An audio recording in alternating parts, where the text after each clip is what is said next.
just see the crowd and you're like, oh, time to go. Not only that, like I won't get up tomorrow morning.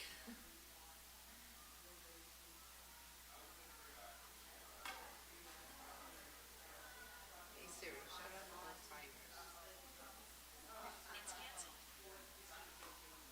I'm gonna let me look at the That's t-shirts. what I should have said. Timers, not alarms. So where is she gonna sit? You were talking about it. No, she's gonna talk, right? Yeah, she's gonna stand for now, Are you gonna and stand?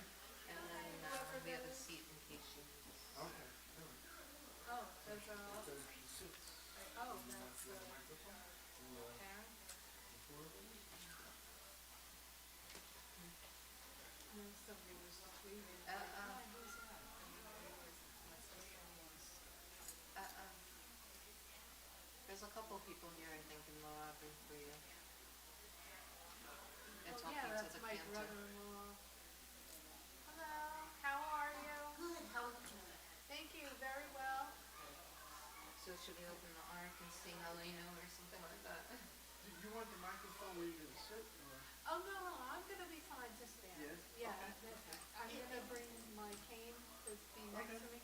And when the video plays, I'll sit and then stand again. If we can set up the folding chair right near the mic. Yeah, the folding chair is there, it's fine. I don't need to be sitting to speak. I believe I'll be okay. fine. So where should I talk? From where? Wherever you're right. Usually the canvas thing's on the left and everybody else on the right. So the story is up on top, That's so the you way don't it have was to worry always. about the words The left and the right. What do you mean? on the podium. So what we do is No, she's gonna talk and she'll be over that side. So this is all set up here. So when I speak, I'll speak from the right side. That's all. I don't think it will change the separation. No, because she has all the things here. I don't wanna. when one person I wanna mess up the computer. Yeah, I gotta go see the they'll teacher. read the next person. Yeah, I know. The box is in the office. I don't know what No, happened. June said I should come in with So the sort of teacher. will kind of Yeah, no, I understand it. It's in the office, but I don't know what happened to him. That's all. You know, sit down fine. That's why the kids escaped from the room. and even that they mess up. I'm trying to make people in the plan. Is it Benno? Yeah, it's Benno. How are you, sweetie? And it's up there on the podium. Put So your whole body.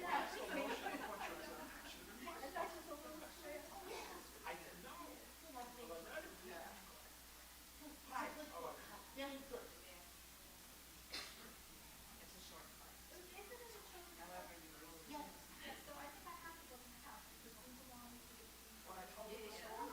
Yeah, we also did it 7 years ago. Yes. Yeah, but it's gonna grow. I'll have a very short watch. It's gonna be great. Well, it depends. Is it 10 point or is it 18? It's already. 16. It's big. You know what? Maybe we should ask June if she's got an extra pair. That's what the school should do. We should buy extra readers. I made it 16. It's big. Yeah, keep them like a half the reading on the box. Oh, good. Just the right person to suggest. Thank you for coming. Thank We you should for coming. get a So your part is up on either side of the table.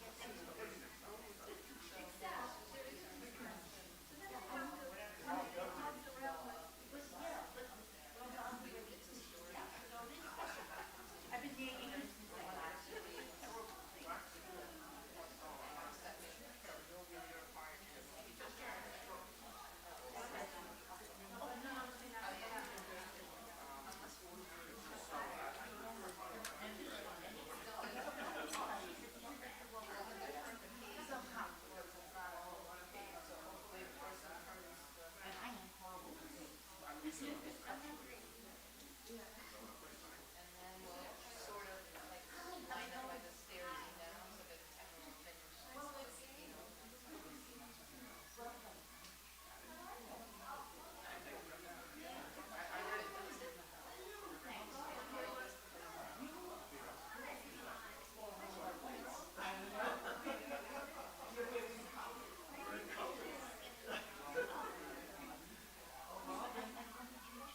I don't think Michael signed on it, but I don't know. So one of my other, they probably hear me talking.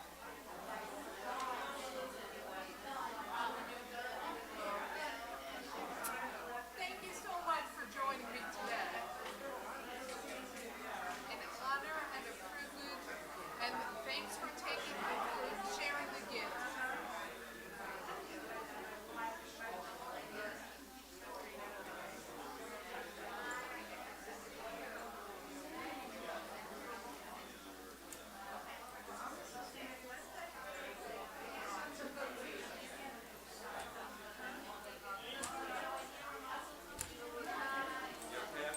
Yeah, thank you. I'm just placing this here. Very, very comfortable. You're Thank gonna present you. over here? Yes. And where are you, you're gonna sit over here and I'm present sitting over right here, right? here. Yeah. Testing, testing. I'll be up here too, I'll sit over here. Where are we going, here? No, it's fine. You can have this area, I'll sit over here. Okay? Or I'll be right back, okay?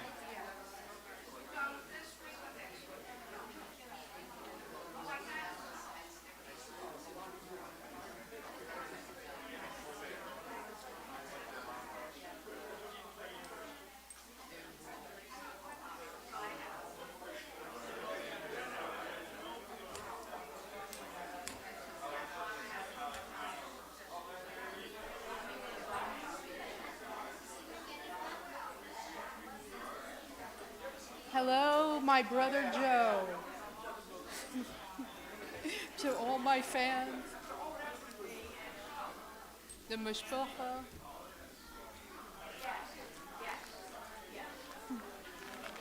Oh yeah, I can see it. Yeah, it's not difficult. I thought it would be angled, but it's I can move it back a little bit if you want. no, it's great.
this is your. Huh? Right over here, Michelle. Reading his Ham Torah.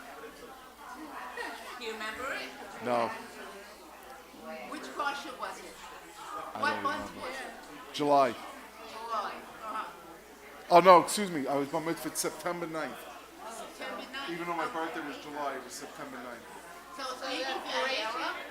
You Yeah. can look it up, you can read. Which was your speech from? It's right here.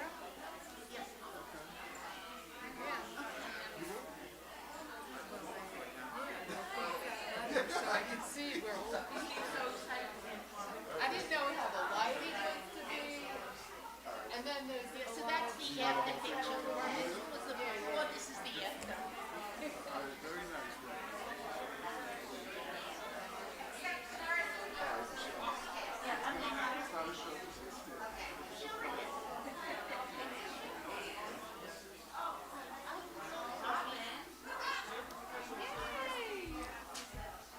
Took us so long to get here. It took us so long to get here. I wasn't there. But, Oh, okay. first, what was it?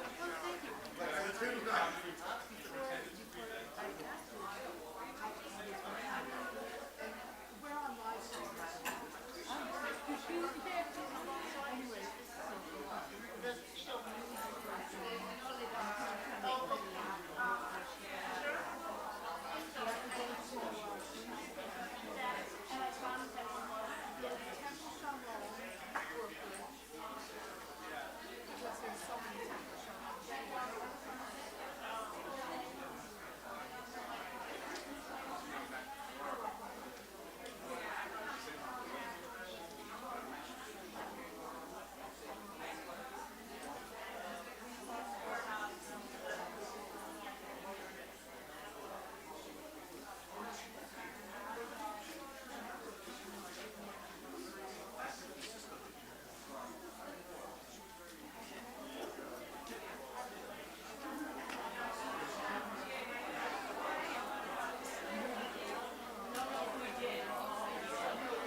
Okay. So I'm gonna be Okay, so it's right up here, and it's Neue.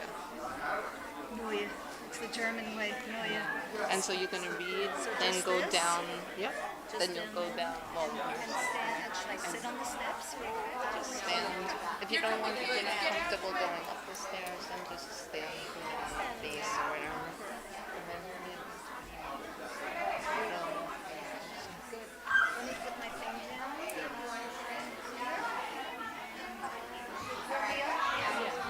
See, the assemblywoman is here. does she want to speak first, or does she know what She's asking what was that to do.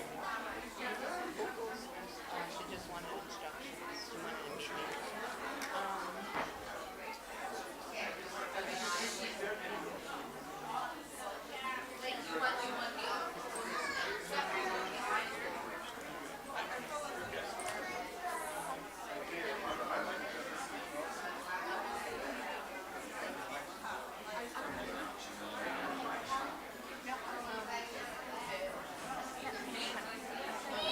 Oh, I'm not saying that. She's doing that as a video. That's why I asked. Oh, you should. It's a beautiful song. Marathon, the video. Yeah, it's a great song.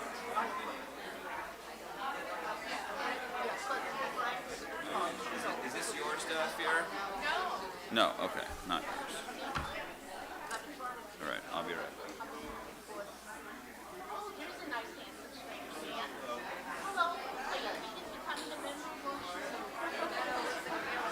I'll be right back. We'll start in a few minutes. I know, right? Coming on this side, on number 2, on this side. And I go back down and then go up to the I read the instructions.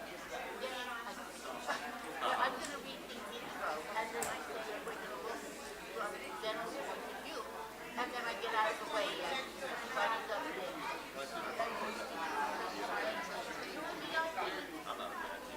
I'm a CIP, you're a CIP. That's not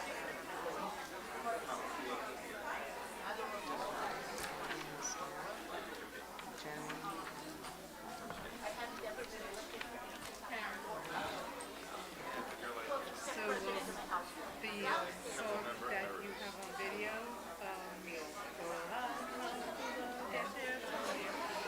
I know the sign.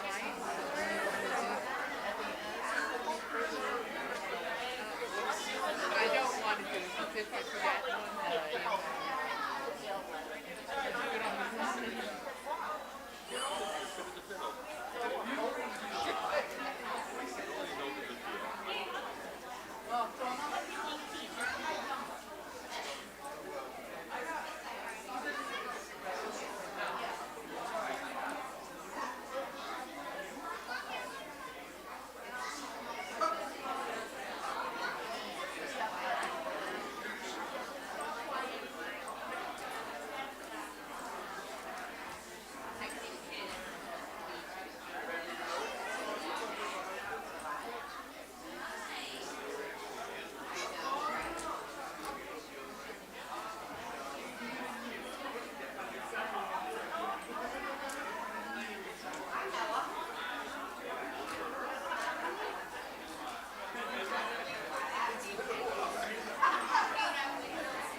I just want to welcome everyone. We're going to get started in just a few minutes, so if everyone will kindly find their seats, silence your phones and any electronic devices. This way we can all be present for the evening. So we'll get started in about a minute or so. Thank you.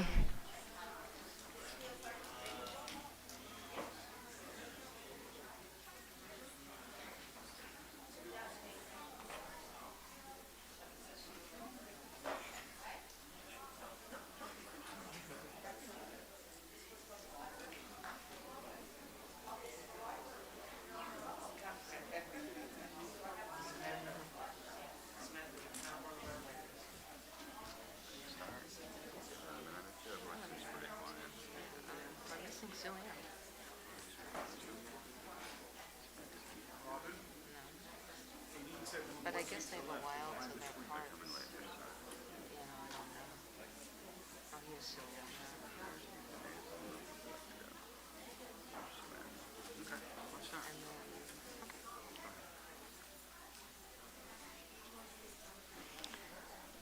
So, welcome everyone. As we begin tonight's commemoration, we open with Esperant, It is Burning. Its haunting words remind us of a town engulfed in flames, of people who cried out for help that never came, and a world that stood by in silence. It is both a song of warning and of memory.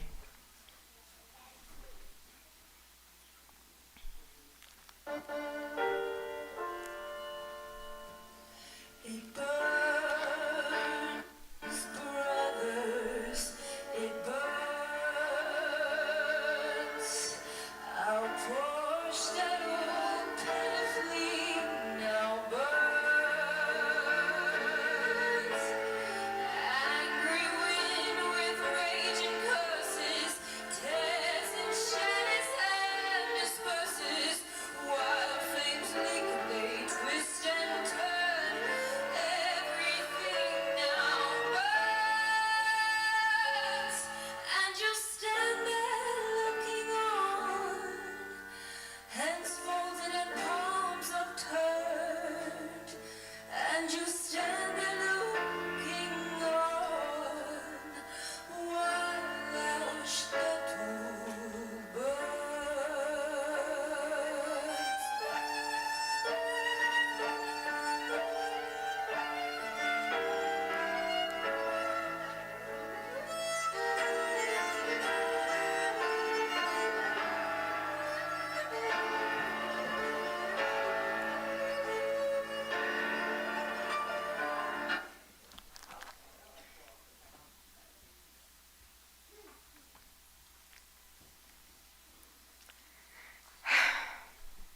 Welcome to Temple Shalom and to those joining us on live stream for our annual Kristallnacht commemoration. A special welcome to our honored speakers and their guests, our fellow congregants, friends of Madison Jewish Center, and our community leaders. My name is Karen Adler, and along with my co-chair, Susie Stonehill, and with the heartfelt support of Cantor Konigsberg, I serve on the Holocaust Remembrance Committee.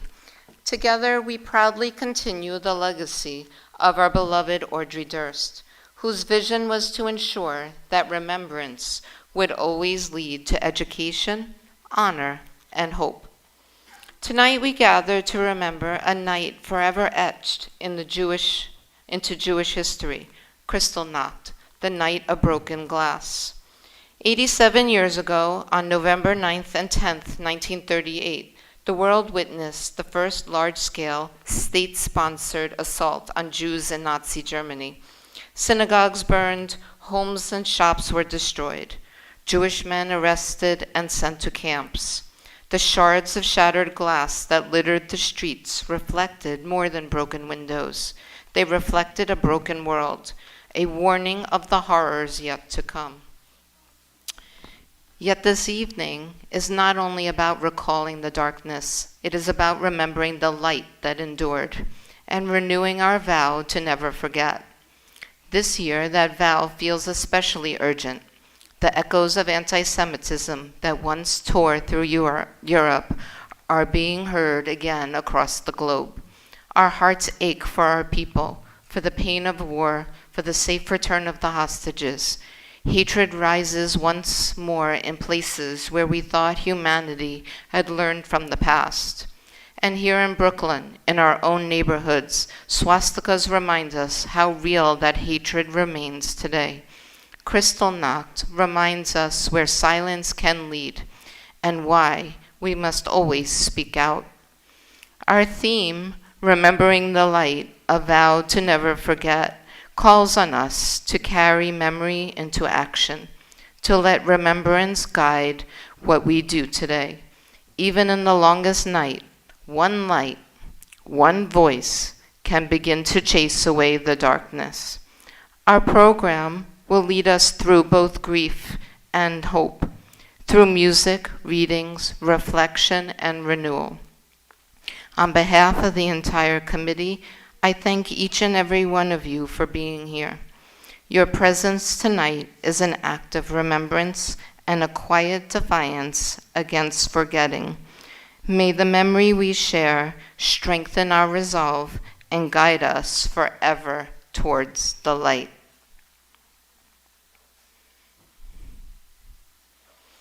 Please welcome our Hebrew School students under the direction of Cantor Konigsberg and Principal June Kutros as they come forward to lead us in the singing of the Israeli and American national anthems. Please rise now for the singing of the anthems.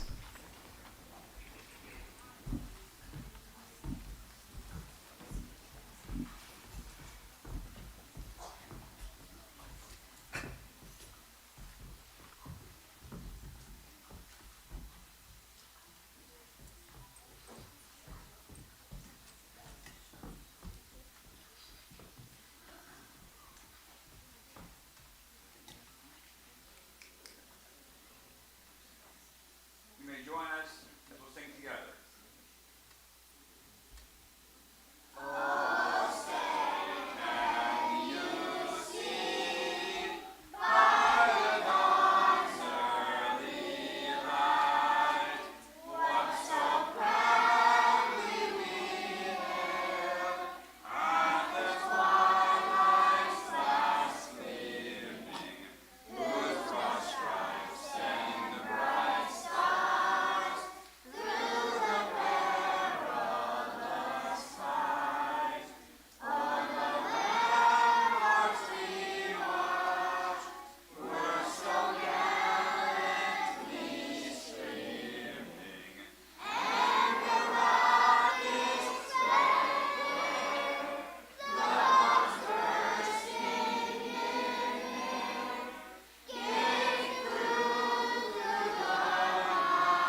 Beautiful.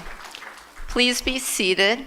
Thank you to our Hebrew school students for leading us so beautifully in the singing of the anthems. As we stand together in remembrance tonight, we also turn our hearts towards the future. Our theme reminds us that even in the darkest time, the light of our people endures. And tonight, that light shines brightly through the voices of our Hebrew school students. Their songs remind us that hope is never lost. It is renewed with every generation that chooses peace, kindness, and connection over fear and hate.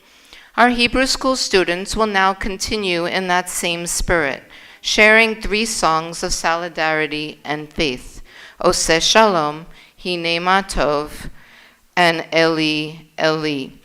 Through their voices, we are reminded that even in uncertain times, the light of peace and community still shines brightly in every generation.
Let's give them a big round of applause. They are our future. Thank you again to our Hebrew School Choir for filling this space with songs of peace and hope.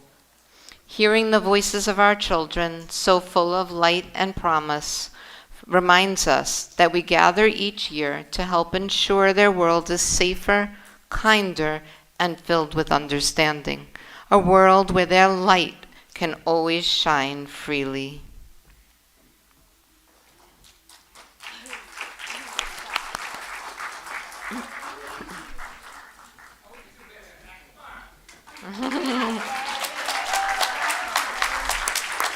They did beautiful and looked beautiful.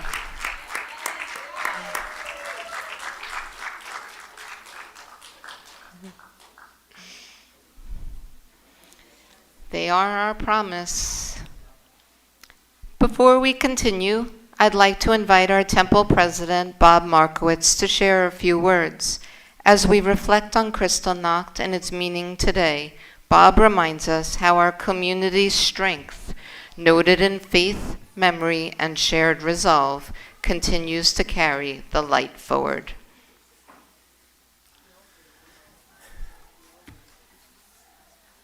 I want to thank you all for coming today for the Kristallnacht Remembrance Program.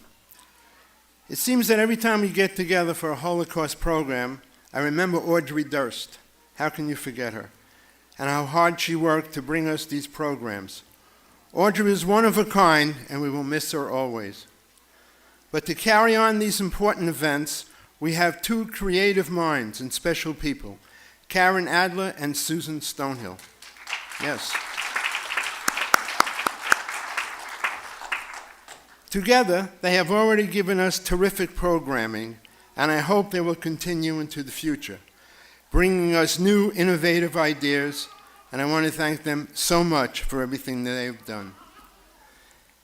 And a special thank you to Susan Stonehill for donating the T-shirts that you see our children wearing today. This is in memory of Roberta Stonehill.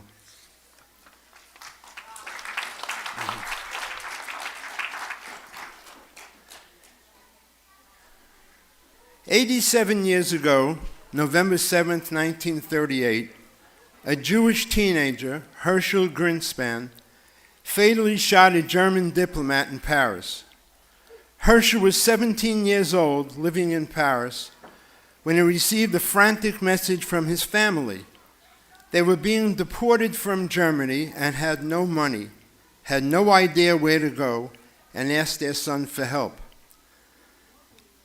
Desperate and with no place to turn, Herschel made a decision to take a stance by shooting a German diplomat and sending a message to the world about the treatment and deportation of German Jews from his homeland. In return, the Nazi regime used this to their advantage and increased their campaign to further persecute and eventually to eliminate the Jewish population. Within 3 days after the shooting, anti-Jewish violence erupted throughout Germany, initially incited by local Nazi officials and ultimately sanctioned by the decisions of Hitler and the Third Reich. As synagogues burned and Jews were beaten in the streets, police stood aside. Men, women, and children, many of the neighbors of the victims, participating enthusiastically in acts of violence, rituals, and humiliation, and looting. By the night of November 10th, a nationwide anti-Semitic pogrom had inflicted massive destruction on synagogues, Jewish schools, and Jewish-owned businesses. During and after this spam of violence and plunder, 30,000 Jewish men were rounded up and sent to concentration camps, where hundreds would perish in the following months. The Times wrote the next day, "No foreign propagandist bent upon blackening Germany before the world could outdo the tale of burning and beating, of blackguardly assaults on defenseless and innocent people, which disgraced that country." Kristallnacht, Night of Broken Glass, turned the nature of persecution against Jews in Germany from economic, political, and social to physical, with beatings, incarceration, and murder. The event is often referred to as the beginning of the Holocaust. Anti-Semitism is defined as hatred of Jewish people or hostility towards or discrimination against Jews as a religious, ethnic, or racial group. Well, there's nothing new about anti-Semitism in this country and around the world. It has a long history. This vocal, brazen brand of bigotry is coming from all sides of American society. It's often disguised in academia as anti-Zionist or pro-Palestinian, but it appears to be something more insidious at work. Recent data confirms that anti-Semitic incidents in the United States had reached record highs, a trend that has continued through late 2024 and 2025. The surge, which began after the October 7, 2023 attacks on Israel by Hamas, has made anti-Semitism a persistent reality for Jewish communities across the country. Anti-Semitism has been reported at many of the nation's most elite and most liberal institutions, like the University of California at Berkeley, University of Michigan, Brooklyn College, Syracuse University, Columbia University, and some of the Ivy League schools, among others. Students have reported an increase in threats, intimidations, and distributions of anti-Semitic literature, and the illegal of encampments that paralyzed campus life last year have driven Jewish life and Jewish expression underground. How do we stop this? Across Europe, and in this country as well, we see attacks on Jewish-owned businesses and synagogues, and a sharp increase in anti-Jewish graffiti. But according to the academics and Jewish leaders, this time it is different.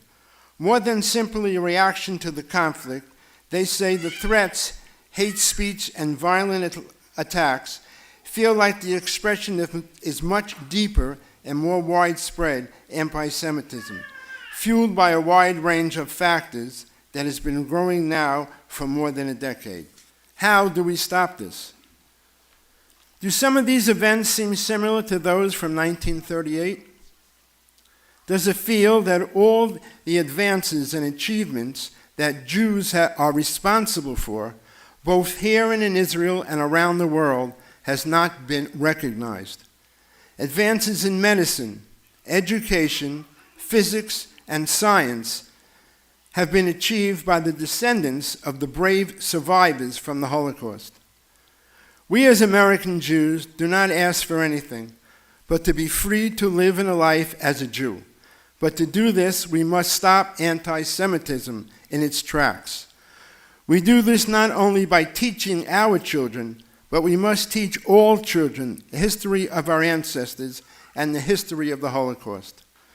We do this by speaking out against injustice, and we do this by fighting back and denouncing all those that teach our children lies and hatred. The past is something we can't and should not forget, but as Jews, we always try to move forward. We hope that the darkest of times in recent history are behind us, and we consistently try to see the light in front of us. There is a brighter future for us, I know it. We must stand together as a people and stop hatred of all kinds. We must never tolerate anti-Semitism of any kind, and those that perpetuate these crimes must be held accountable. That's the only way we can see the positive light in the future. All of you that are here tonight, I thank you for coming. You have started the campaign to stop hatred and anti-Semitism. You must go back to your friends and family to teach them what you have learned here tonight, that the words "never again" must be repeated and repeated to all our children, friends, and family, and to all future generations, so we never allow this to happen again. Thank you.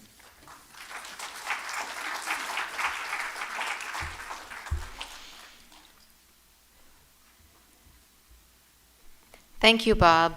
As we move from the voice of our community to the voice of our faith, we turn now to Cantor Königsberg, whose words and music always remind us where our strength truly lies.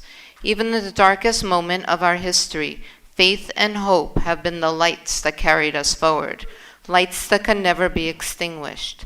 The cantor will now share a brief reflection and the song Anima Amin, I Believe. This haunting and timeless melody was sung by countless souls during our people's darkest hours. Tonight, it stands as the powerful reminder of the unbreakable spirit and the enduring faith that continues to guide us. Please join me in welcoming Cantor Königsberg. Thank you so much, Karen. And I want to begin by saying, as our president, Bob Markowitz, mentioned, this is our first Kristallnacht without Audrey Durst, and her absence is very much felt. We miss her so much. We are so grateful to her for all the work that she did for so many years.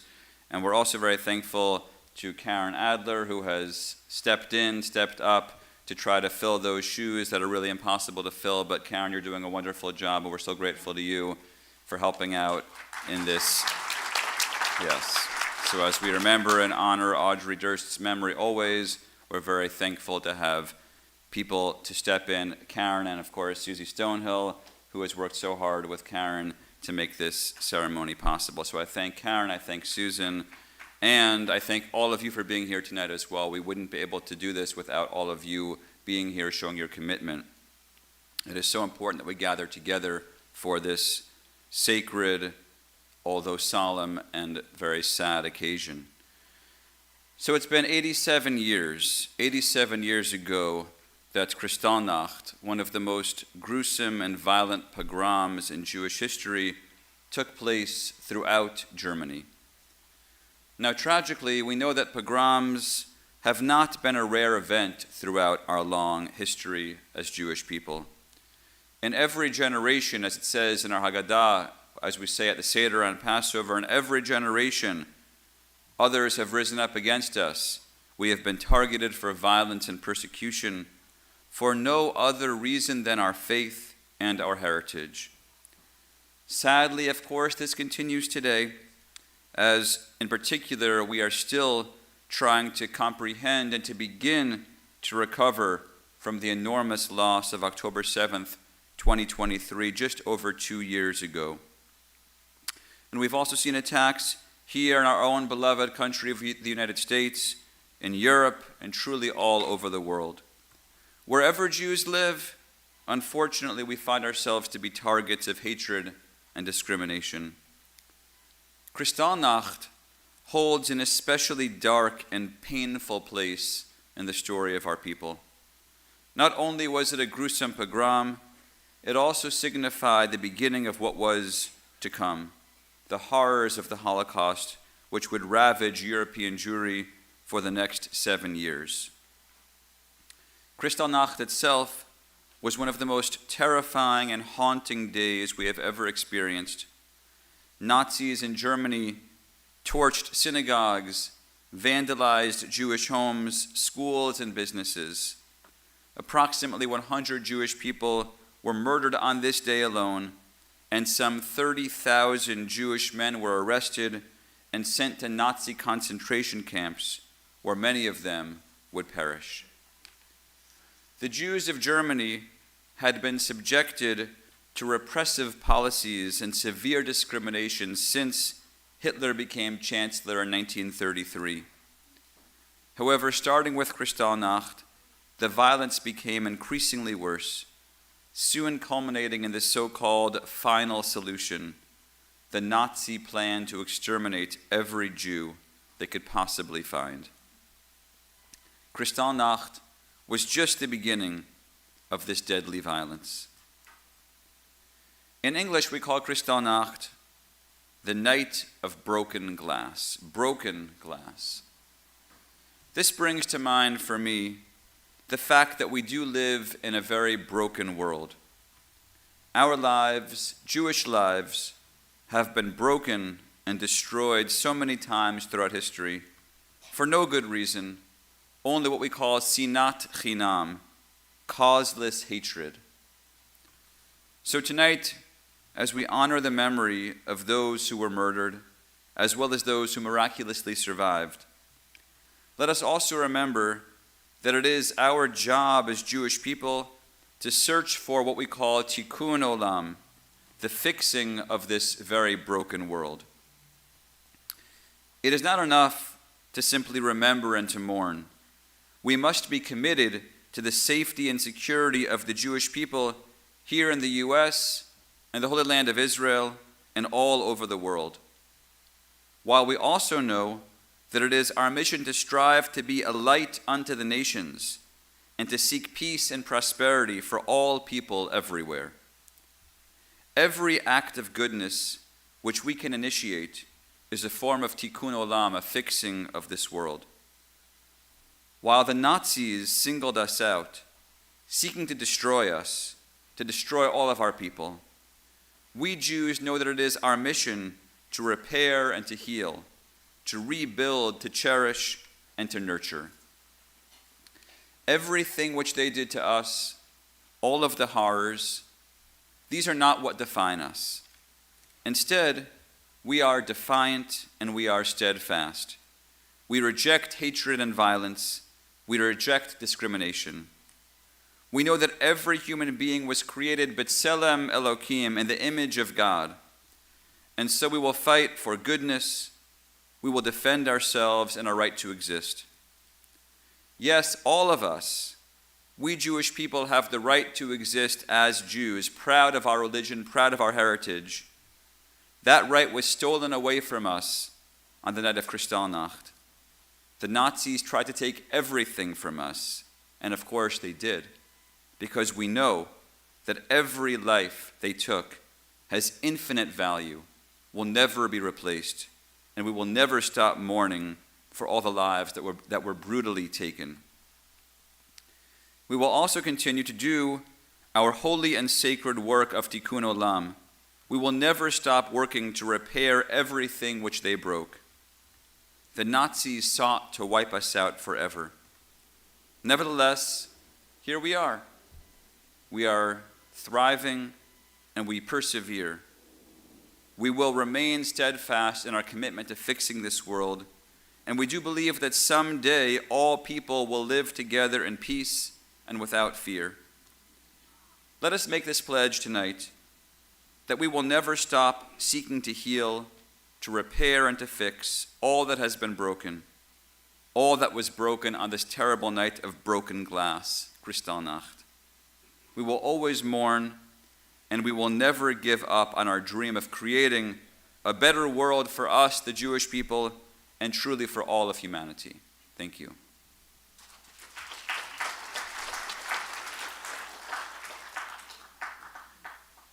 I will now share a song called Ani Mamin, which means I believe.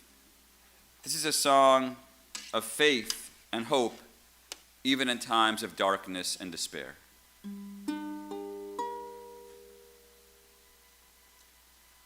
Ani Ma'amin, Ani Ma'amin, Ani Ma'amin, Be'emunah shelema,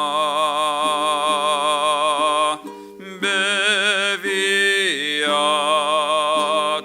HaMashiach, Beviat HaMashiach ani mamin,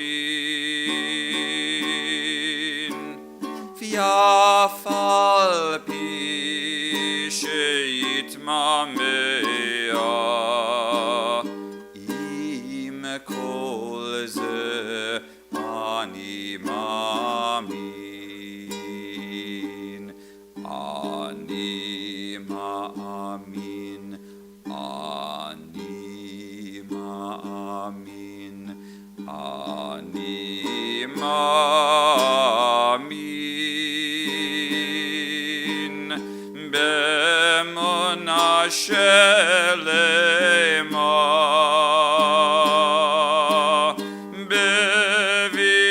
בביאת המשיח, בביאת המשיח אני מאמין, ויף על פי שיתממע עם כל זה אני מאמין,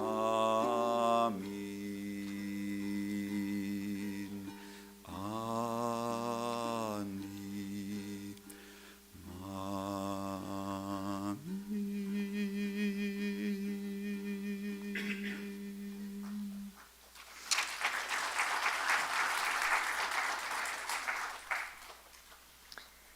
Sorry, it hits home. Thank you, Cantor Königsberg. Your words and melody remind us that even in times of fear and silence, our faith has always carried our light forward. Tonight we share a very special part of our program, a moment that brings together 3 generations, united by memory and love. To introduce this segment and share how this story connects directly to our theme of going towards the light, please welcome my co-chair, Susie Stonehill. Thank you. Hi, everybody. 87 years ago, the cantor told us, and that seems like a very long time and very far away. So, thank you. So I'd appreciate it if you could all just close your eyes for a moment and bear with me. I'd like you to visualize the sound of glass breaking at the last wedding you attended. It was a sound filled with anticipation, with joy, the satisfying crunch of the wrapped glass under the groom's foot. Now, imagine that sound multiplied 100-fold. But this time, the polished shoes of the groom are replaced by many boots. They belong to soldiers, and it's not one glass that's broken, but countless windows smashed. In your mind's eye, look around. See the shards littering the streets. Mixed in with these are Torah scrolls, torn, battered, covered with footprints. To your left is a child's shoe, lost because the soldiers dragged the little boy out of his house before he could finish tying his laces. Walk slowly down the street, hunched over, lest your neighbors recognize you and turn you in. Now, please open your eyes and look around. We're back in our own shul in Brooklyn or in our own homes on Zoom. Safe, we're surrounded by familiar faces that we know and care for. The shocking image came to us with no warning and no preparation.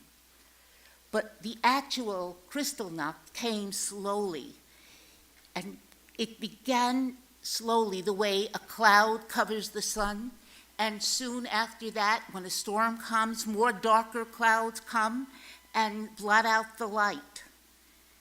And the rain starts, and then the thunder.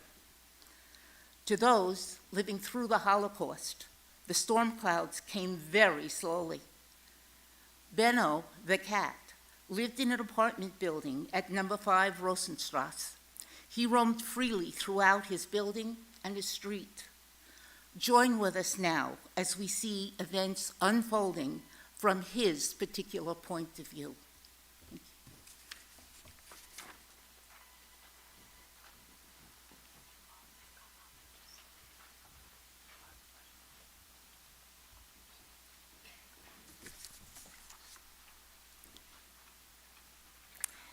Benno the cat lived at number 5 Rosenstrasse in Berlin, just a few blocks from the Neue Synagogue. He had a nice warm bed near the furnace where Hans, the Hausmeister, left him fresh milk every night. On Friday nights, Benno visited the Adler family in apartment 38. He watched Mrs. Adler light Sabbath candles, Mr. Adler slice a braided loaf of bread, and Sophie sing from a book she held close.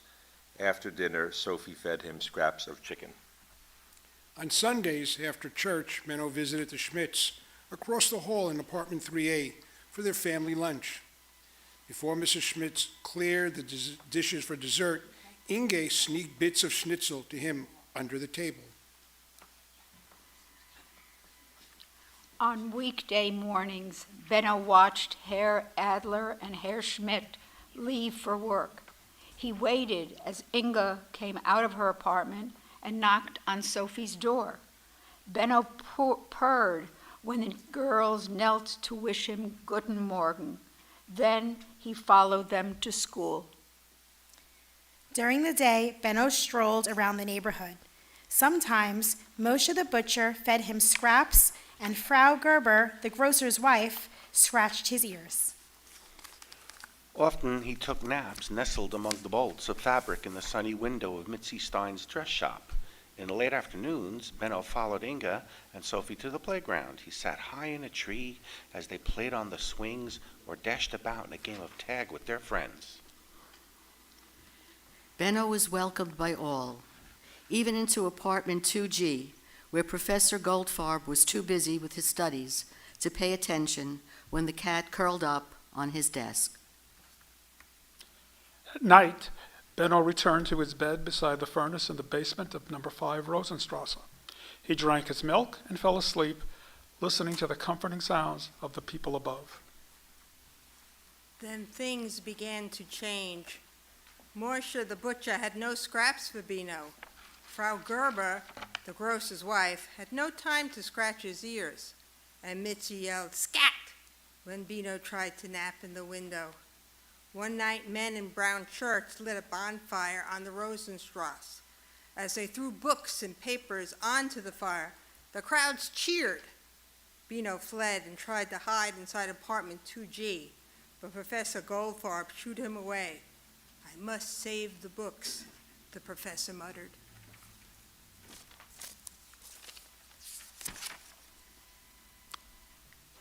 And a few days later, Benno watched Inga leave for school without knocking on Sophie's door. He waited a long time before Sophie came out and walked to school alone. Neither girl wished him Guten Morgen. After school, Benno watched Inga with her friends at the playground. Sophie hurried past the park, her head low. Later, when Benno went home, he found the door to apartment 3B locked. Rosenstrasse was still a busy street, but the people were no longer friendly. The men in brown shirts strutted about, their heads held high. Benno walked carefully, dodging their heavy bike boots. Their neighbors and shopkeepers went quietly about their business, their eyes lowered.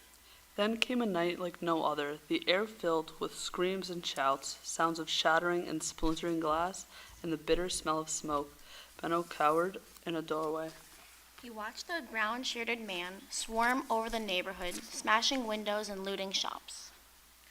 At Moshe's butcher shop, they overturned the refrigerators, leaving meat to spoil on the ground.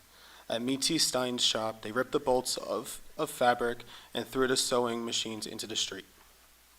Benno saw the beautiful Neue Synagogue set ablaze. The Torah scrolls were dragged into the street and trampled. Herr Gerber's grocery remained untouched. Back at number 5 Rosenstrasse, Benno saw the Hausmeister led the brown shirts into the building and direct them to certain apartments. They broke into Professor Goldfarb's apartment and tore his books and paper from the shelves. "I must save the books," the professor cried, as he was dragged away. Benno ran upstairs. In apartment 3B, the mob was breaking the Adler's furniture and throwing books out the window, even the one Sophie sang from every Friday night. The Schmidt's apartment was untouched. The next morning, Benno saw Herr Schmidt leave for work. Then Ing left for school. He waited for Sophie, but the Adler's door remained closed. Outside, smoldering fires stung Benno's eyes. His paws were cut and sore from the broken glass that littered the streets. Smoke from glinted dome of the new synagogue rose into the morning sky. Mitzi Stein was sweeping up the glass in front of her store. Herr Gerber's grocery was open for business as usual. Benno could not find Moshe the butcher. He never saw Professor Goldfarb or Sophie and her family again. Benno continued to sleep in his bed by the furnace. Hans continued to give him fresh milk, and Frau Gerber scratched his ears. Benno still watched Herr Schmidt leave for work. He still followed Inge to school, but life on Rosenstrasse would never be the same. I want to thank all our readers for giving voice to Benno's story with such tenderness and depth. As we carry that light forward, we now turn to the promise of our future. So this is actually 4 generations we have in front of us, from our first generation in our audience and on our live stream to our 2 Gs in front of us. We are the children of survivors. We carry with us the weight of the Holocaust and have our own stories to tell. We also have our children here today, and children and great-grandchildren of some of our congregants here.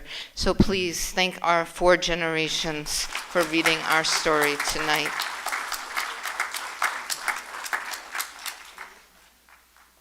Thank you.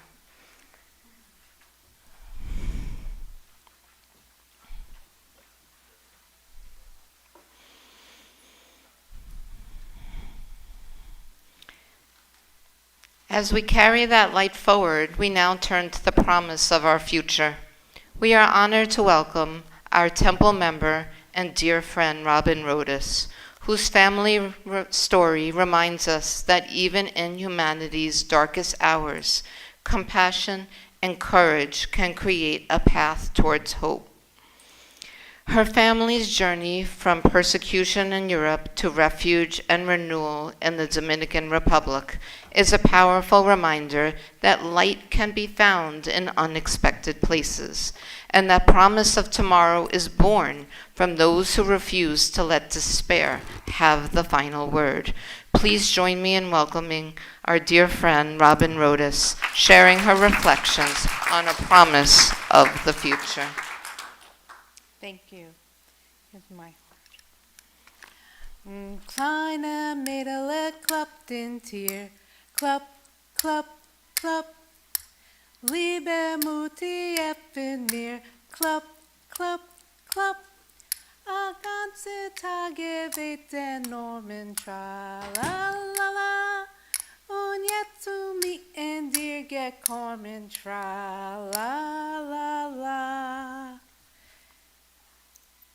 I have some meaningful charms from my grandmother Helena. We'll see and hear about them in her story. Now, for those of you who do not know me, I'm a member of Temple Shalom. And at this very dark time, and the echoes of our dark past are appearing and lurking anti-Semitism, I'd like to share a bright story of my family, of my maternal grandparents. May they rest in peace. They are and will always be my heroes. I call them my heroes because of their strength, resilience, and courage, despite everything they endured during Shoah. First, Grandma Helena, the epitome of life to me. What a spark of life, always active, bright, beautiful. She even spoke 9 languages. Born 1929 in Mazwiki, Warsaw, Poland. She was 10 years old when the Nazis took her parents.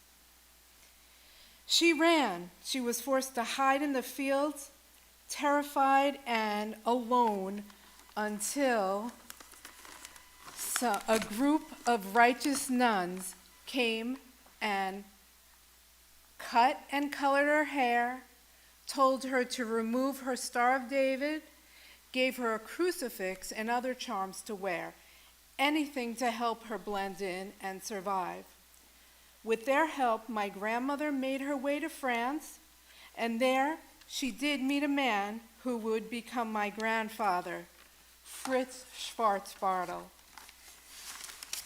Fritz was born in Vienna, Austria, 1919. He and his brother, Hans, were young men who, at Anschluss, the Nazi annexation of Austria, took place. One day while working, they were discussing this and how they thought it was a fraud, and they criticized it with the Treaty of Versailles, how it violated it. Someone reported them to the Gestapo. My grandfather was arrested and thrown in jail. He managed to escape, only to be captured again by the French Foreign Legion.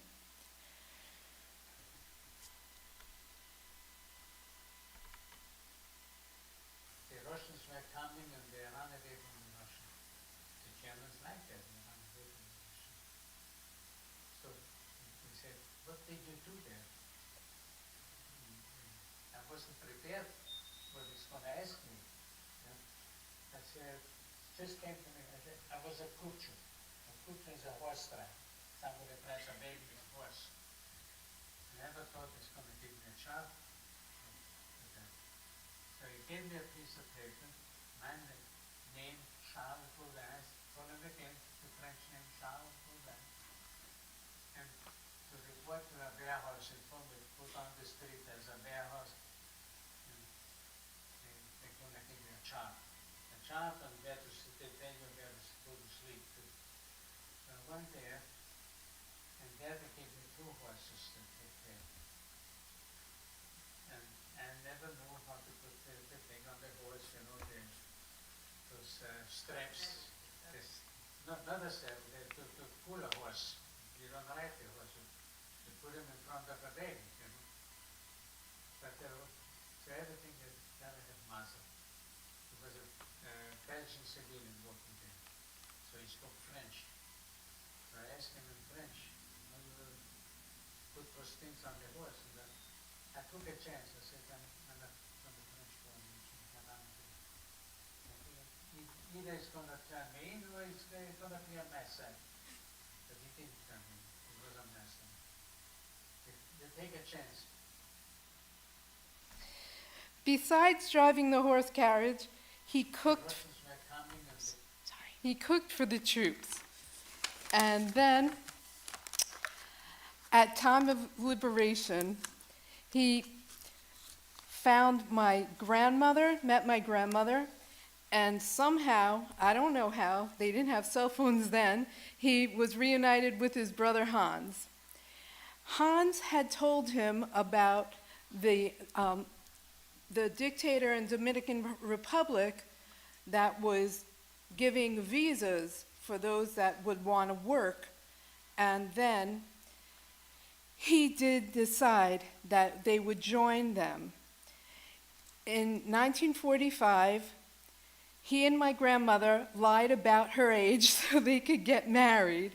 Hans told them about Rafael Trujillo, like I said, the dictator of Dominican Republic, offering the visas to the Jewish refugees.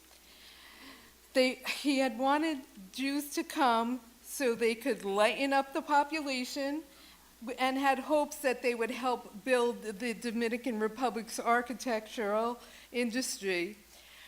When it was one of the only places that opened its doors to the Jews while the others were shut, when so many others were shut. So they went with some other Ashkenazi Jews. After some time, they had 2 daughters, my Aunt Sophie and my mother Jeanette. Years later, many others decided to move to America. My Uncle Hans, he remained in Dominican Republic. I do still have some family there. My grandfather, Fritz, changed his name to Fred. My grandmother, Helena, became Helen, and Schwarzbardo became Bartel.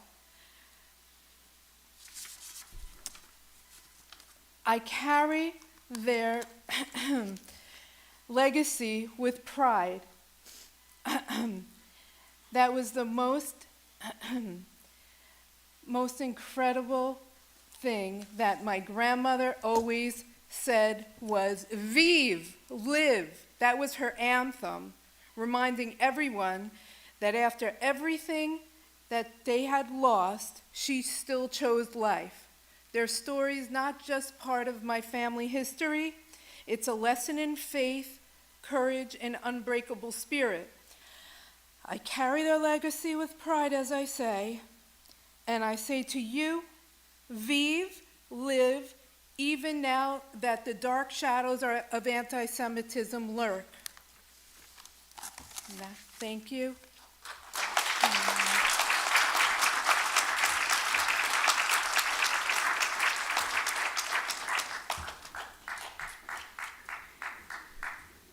Thank you so much, Robin, for sharing your family's story and for reminding us that from the ashes of destruction, new lives, new families, and new hopes can take root.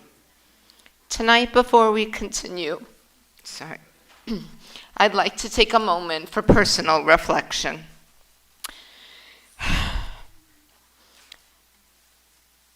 To honor the memory of my beloved Aunt Rita, who passed away just a few months ago at the age of 96. Last year, I shared the story of my father-in-law, Fedor Adler, and his sister Rita, who, as children, witnessed the terror of Kristallnacht. Their father was taken and killed by the Nazis. Their mother and older brother and the two of them were all deported to Siberia, and somehow, miraculously, they survived. Rita's life was one of resilience and light. Despite all she endured, she went on to marry, to raise 3 children, and see her family to grow to include grandchildren, great-grandchildren, nieces, great-nieces, great-great-nieces, and nephews.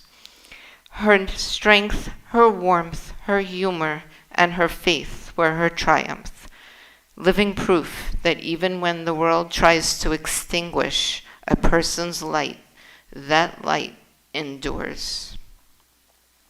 Martin and I remember Rita tonight, and all those whose courage carried the flame forward so that we can stand here together remembering and renewing that light. As we honor that legacy of strength and love, we now kindle a light, a symbol of remembrance, resilience, and hope.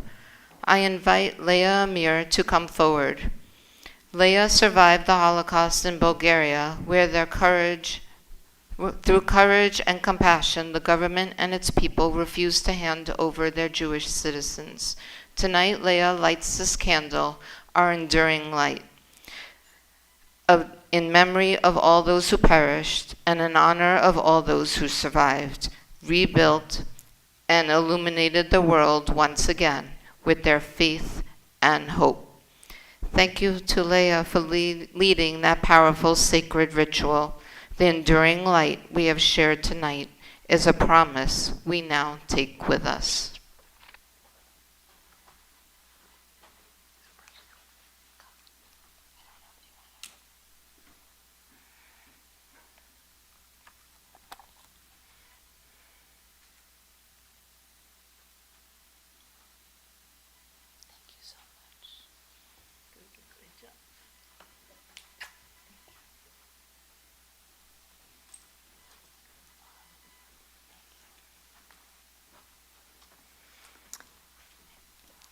As we watch that single flame flicker, we are reminded that remembrance is not only an act of memory, it is a call to responsibility.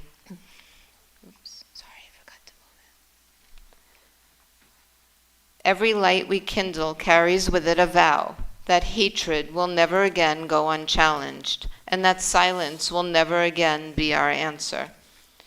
This next part of our program reminds us that remembrance is not only personal, it is communal. It lives in the work we do together, in our neighborhoods, in our schools, and in our shared stand against anti-Semitism and hate in all its forms. At this time, I'd like to welcome Temple Shalom congregant Sue Ann Partnow, who serves as District Manager of Community Board 18. Sue Ann has been a steadfast voice for our community, ensuring that the lessons of history are never forgotten, and that vigilance and compassion guide our local action. Thank you for your words and for your dedication to this community, and for reminding us that remembrance is not passive. It is our call to responsibility. Thank you, Karen. Yasher Koach, to you, to Susan, and to Robin. You made Audrey very proud. So many things ran through my head when Karen asked me to speak tonight about a promise for the future. My paternal grandparents came here from Romania in the early 1900s. My maternal grandfather also arrived here from Austria in the early 1900s, and my maternal grandmother was born here on Delancey Street. My mother grew up in Brownsville and my father in East New York. For 3 generations, our lives were here in New York. My family didn't personally share in past experience of the evil that took place in Europe. But as Jews, we felt the suffering, we felt the pain. These were our people that were no different than anyone else, who just wanted to live their lives and raise their families. And yet, throughout history, Jews were made fun of, blamed, tortured, and killed. Yet it's funny that most people, like Archie Bunker, wouldn't go to a doctor, lawyer, or accountant unless they were a Jew. How ironic. Over the years, we lived in neighborhoods with non-Jews. We attended school together, worked together, and respected each other. Unfortunately, things aren't like that today. I know we can't turn back the hands of time, but wouldn't it be great if we could? If we could bring back respect and tolerance? Many of you are probably saying it cannot be done, but what you don't realize is that we have already started right here in our own little corner of the world. We join with our neighbors in an ecumenical service each year, coming together here in our temple or at St. Bernard's Church. And when the atrocities of October 7th were carried out by Hamas, so many of our friends from St. Bernard's were here to mourn with us and support us. It might be a small beginning in a small community in a big world, but we have to start somewhere to ensure a brighter future for our children, grandchildren, and great-grandchildren. And it has to start with each one of us. We have to be proud. There is no shame in being a Jew. We have to educate, because education leads to understanding. Sharing Jewish stories, values, and traditions with family and friends is more critical now than ever. The Jewish community needs to unite in support of itself. We have to inspire our young people to be involved in Jewish causes. As New Yorkers with the largest Jewish population outside of Israel, we cannot let anti-Semitism win. We cannot let hatred take up residence where we live. We cannot let history repeat itself. We can never forget, because then we become complacent. A promise for a vibrant Jewish future has to be shaped by people who do not stand by and watch, but have the courage to speak out and say, never again. L'ador v'ador, from generation to generation.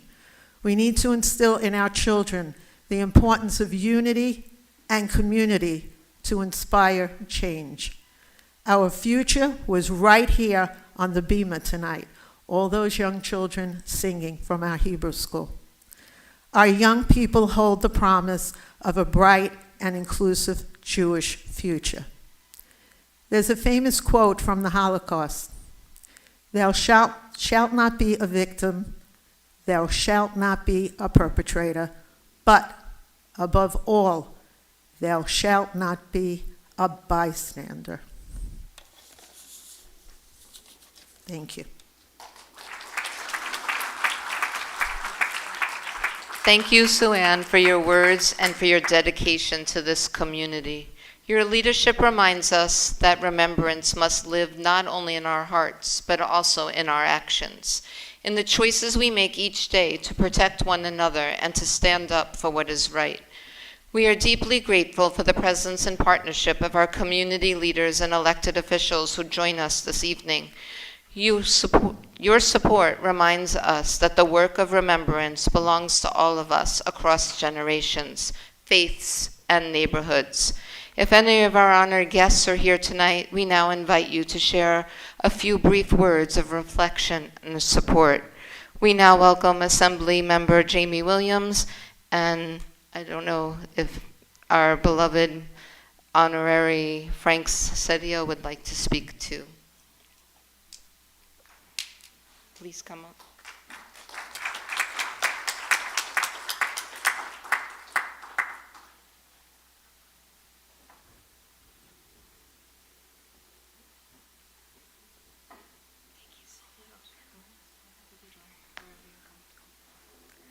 Thank you so very much for having me here tonight.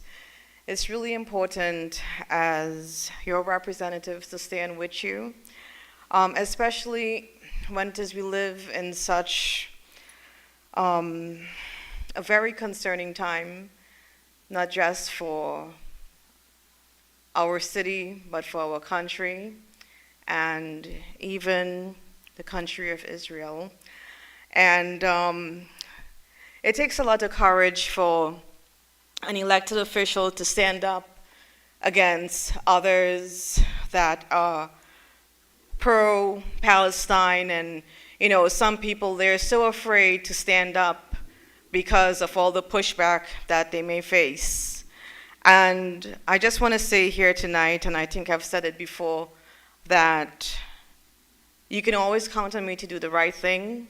I am not one of those who rubber stamp, and I believe that with us here as a community, to see everything that has happened, even like sometimes in Marine Park, you see the graffiti, so many different things happening.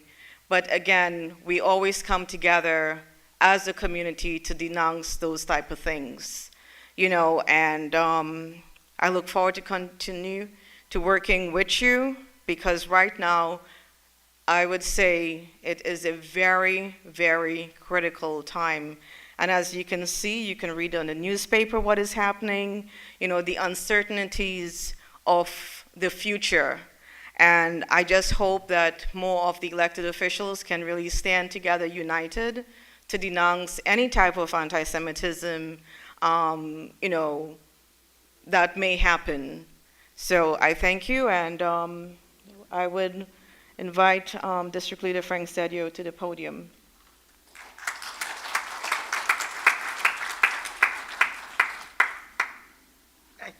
Thank you, Jamie, and thank you to this great committee who is carrying on the great work of Audrey Durst. I will tell you that in March, we will be submitting a resolution to Community Board 18 to name the street outside here in Buddy Shul in memory of Audrey Durst. We're going to be calling it Audrey Durst Way.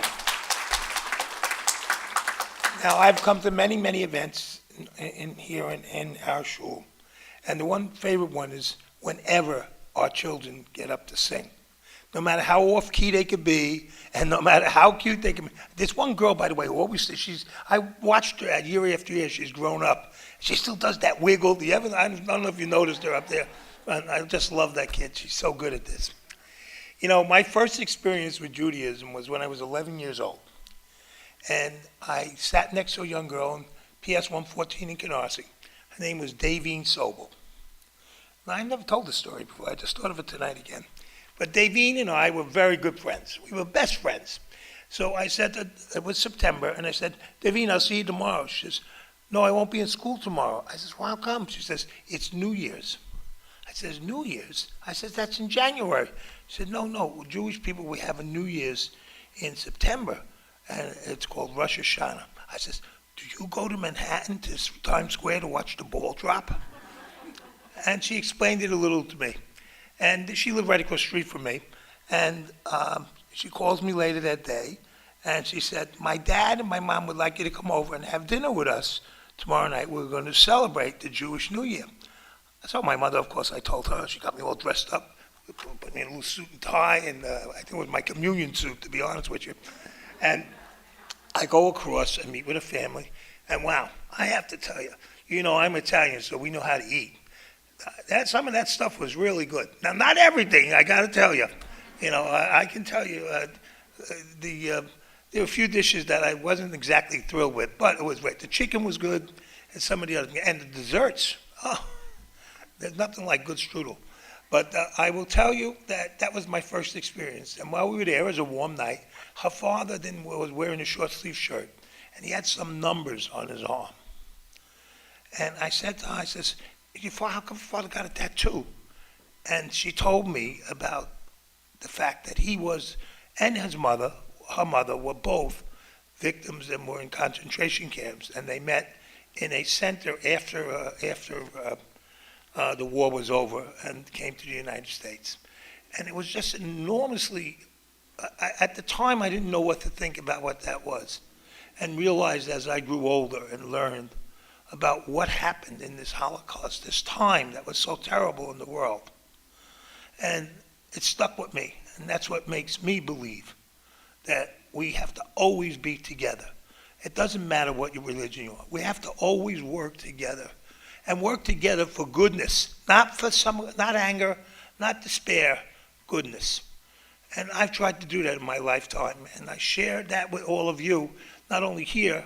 By the way, a lot of you thought I was Sephardic for years, you know, until we went across the street for the Brotherhood service, and they found out I was actually Italian and Catholic. So, but with that being said, I just have to tell you, we are looking at a very strange time. We've always heard the word, never again, never again. We have to say now, not again, because that's what's going on. I can't believe the amount of anti-Semitism that's gone on here in New York City itself. And they can say, everybody's going to talk about some nice platitudes. We just elected a mayor who's an anti-Semite. The largest Jewish community in the world outside of Israel. And we elected an anti-Semite to become our mayor.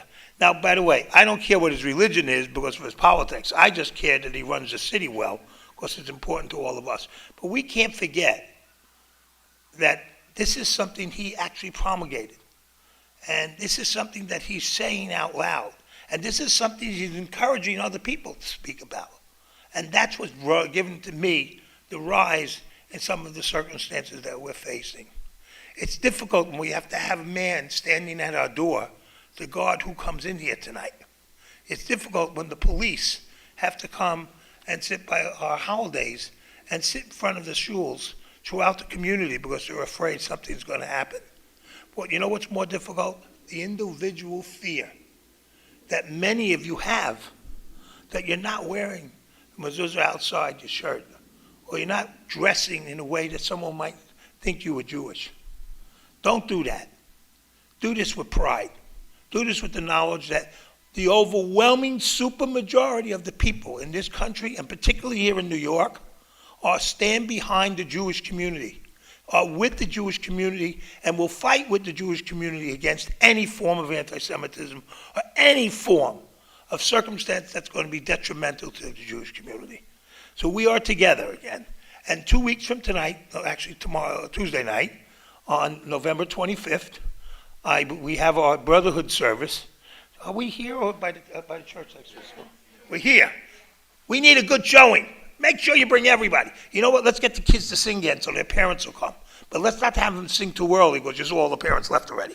So let's fill this room and the entire area that we have as both of our groups join together in a Brotherhood service that shows what the people of our community are. Good, outstanding people who respect each other's religions, who respect each other for the people we are, and most of all, who believe that we together make the best of our society. Thank you so much. Thanks, God. They did a great job, didn't they, tonight? Really. Cantor, we're waiting for you to become the rabbi. You know that. You got to get going on this. I just want to say thank you to our district leaders and to our assembly members. We need the community to help us. So thank you very much. And thank you to everyone who shared their voices and presence this evening. Whether spoken or in spirit, your being here strengthens our shared promise to continue building a community grounded in safety, respect, and understanding for all. Your words remind us that remembrance is not a single night, it is a lifelong promise. As we near the close of our commemoration, we come to the heart of our vow to remember those who perished and to honor the courage of those who survived. Even in the darkest years, our people carried an unshakable faith that light would one day return. That faith, that courage is now what we honor. We now turn to the final and most sacred part of our evening, our memorial and our resolve, our light of courage. In this moment, we remember the lives that were taken, the survivors who carry the weight of the memory, and all those who continue to fight hatred in every generation. We also draw strength from their light, a light that has guided us through despair and led us towards renewal. In a few moments, we will be led in prayer by Cantor Königsberg, who will offer the El Maleh Rachamim and the Mourner's Kaddish. Please remain with us afterwards as we close together, as one community, in our communal vow and a song of courage and hope. It is my privilege to invite Cantor Königsberg to lead us in prayer, and as we remember the souls lost on Kristallnacht and throughout the Shoah, and as we honor all whose lives were taken by hate, may their memories forever be a blessing, and may the light of their spirit continue to guide us. Thank you, Karen. Please rise. In memory of the 6 million.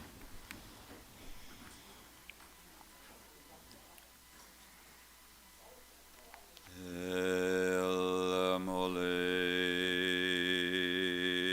Rachamim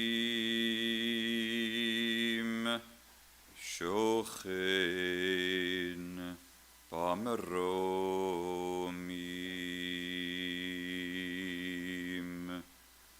Hametzei Menucha Nechona Tachat Kanfei HaShechina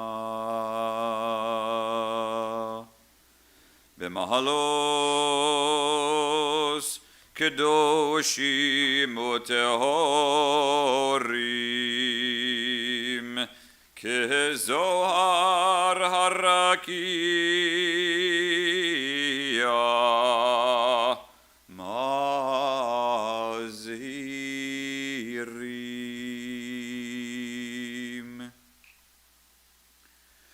Lenishemos Kol Acheinu B'nei Yisrael Anashim Nashim V'taf Shenechneku V'shenisrefu V'sheneheregu Al Kiddush Hashem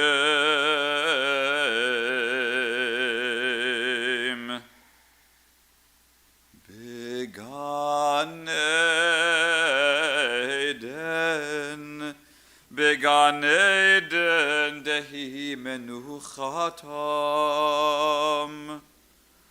Hoyana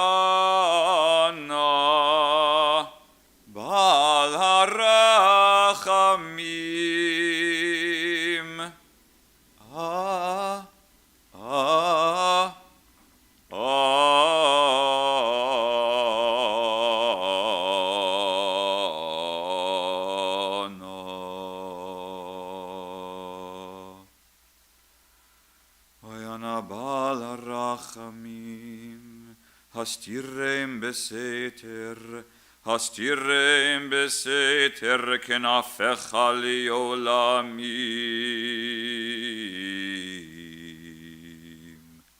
וצרור בצרור החיים אס נשמותיהם. אדוני הוא נחלתם, וינוחו ושלום על משכבותיהם, ונאמר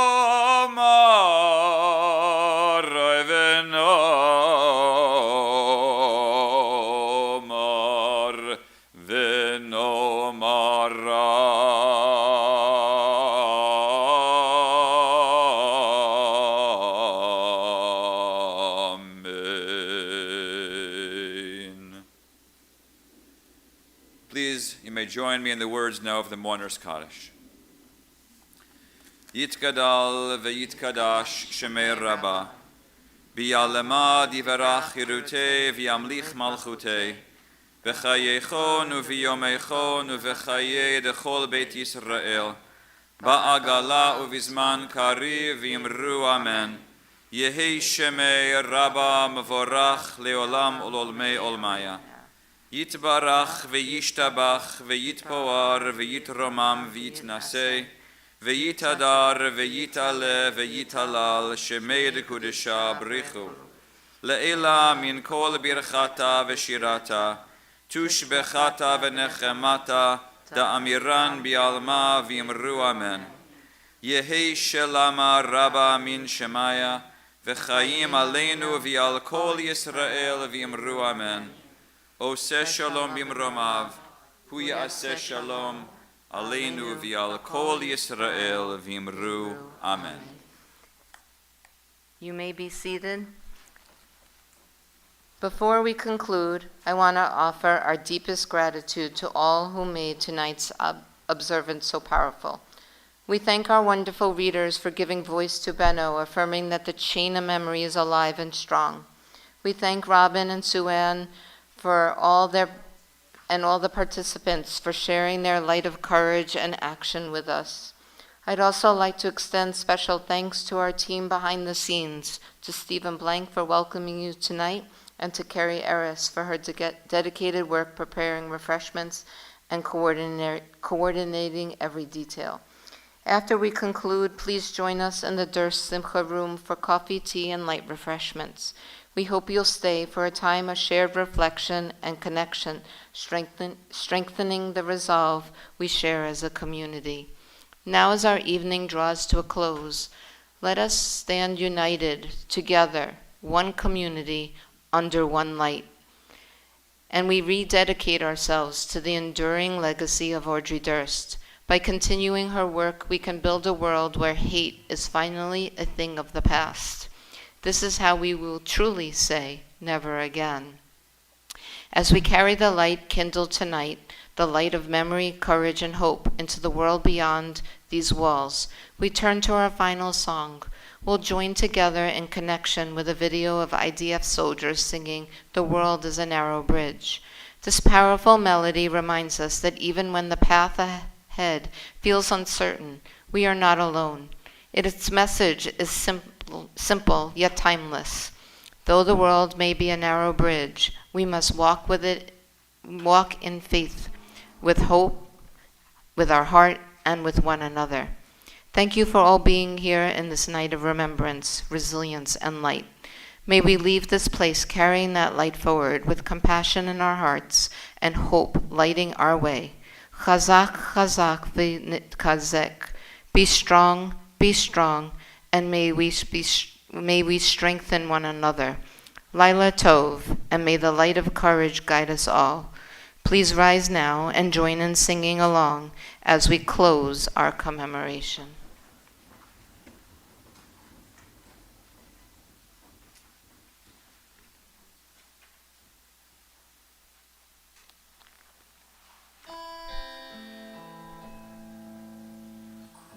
העולם כולו כשצר מאוד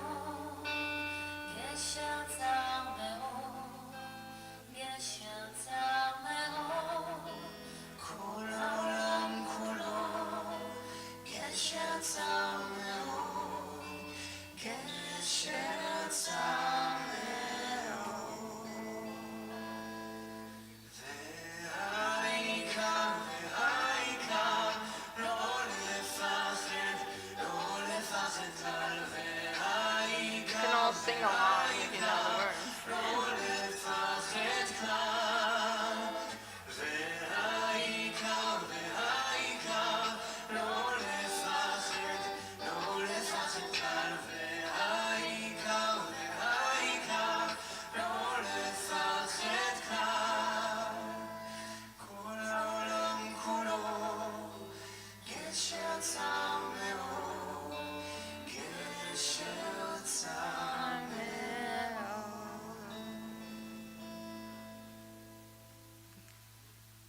Thank you. Please join us inside. Thank you very much for coming. Thank you, Karen. Thank you, Susie. Thank you, everyone. Thank you, Robin.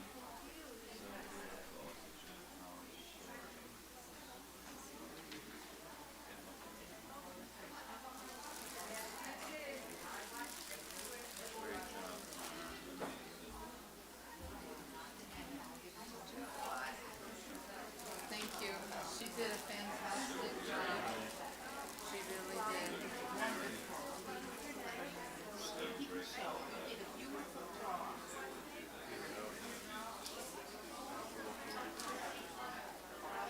Fantastic.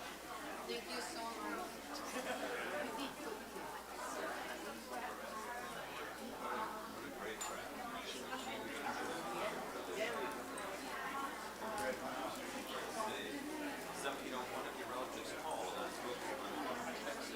Oh, my brother. See what he found a lot. Helped him find a lot. Say hello to your brother in Texas right now. He might still Last be time I watching. didn't let it cool off, and then I was so nervous all night. It's a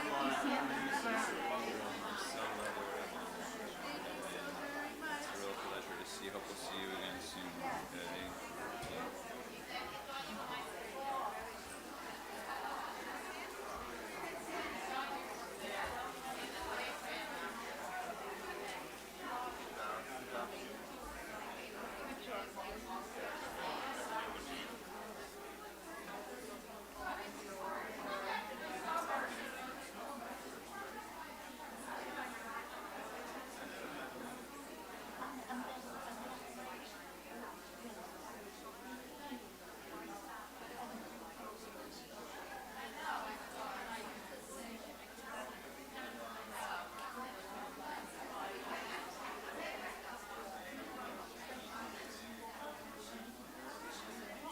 Thank you.